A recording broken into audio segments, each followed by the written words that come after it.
राजकारण, समाजकारण, कोकणातील प्रत्येक घडामोड. सिंधुदुर्ग 24 तास आता नव्या रूपात. सिंधुदुर्ग संवाद, ताज्या घडामोडींसाठी आताच सबस्क्राइब करा. चिंचोली परबवाडी परिसरात अचानक झालेल्या भीषण वादळी वाऱ्यामुळे एक मोठी दुर्घटना घडली. येथील स्थानिक रहिवासी हरी गजानन धुरी यांच्या राहत्या घरावर माडाचे एक भले मोठे झाड अचानक कोसळले.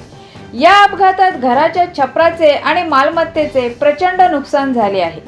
रविवारी रात्री 10:30 वाजण्याच्या सुमारास माडाचे झाड कोसळले तेव्हा कुटुंबातील सदस्य घरातच होते, ज्यातील काही जणांना किरकोळ दुखापत झाली आहे.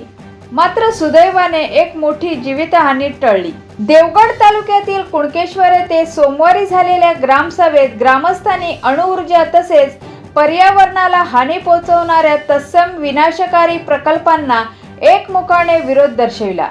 कुणकेश्वर मंदिर परिसरात दुपारी 3 वाजता झालेल्या या ग्रामसभेत अणुऊर्जा प्रकल्पाविरोधी ठराव सर्वानुमते मंजूर करण्यात आला. गेले 3 दिवस खंडित वीज पुरवठ्यामुळे संतापलेल्या वायंगणीवासियांनी आचरा सबस्टेशन येथील वीज कार्यालयावर धडक देत तातडीने वीज पुरवठा सुरळीत न झाल्यास कार्यालयासमोर उपोषणाला बसण्याचा इशारा लेखी निवेदनाद्वारे सहाय्यक अभियंता शिंदे यांना दिला.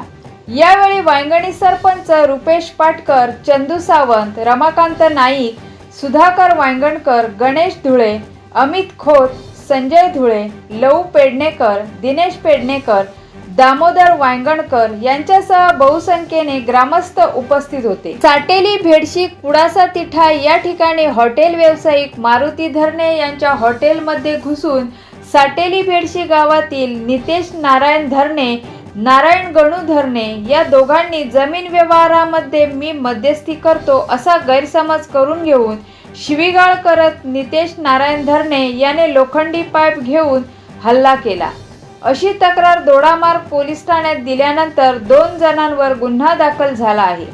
दरम्यान दोडामार्ग पोलिसांनी हॉटेलमध्ये येऊन घटनास्थळी पंचनामा करून कामगार यांचे जबाब घेतले. दोडामार्ग पिंपळेश्वर चौकात अनेक रिक्षा चालक रस्त्याकडेला रिक्षा लावून आपला उदरनिर्वाह करत आहेत. काही वेळा रस्त्यावर रिक्षा लावायला मिळत नाही. रिक्षा स्टँड नसल्याने मोठी गैरसोय होत आहे.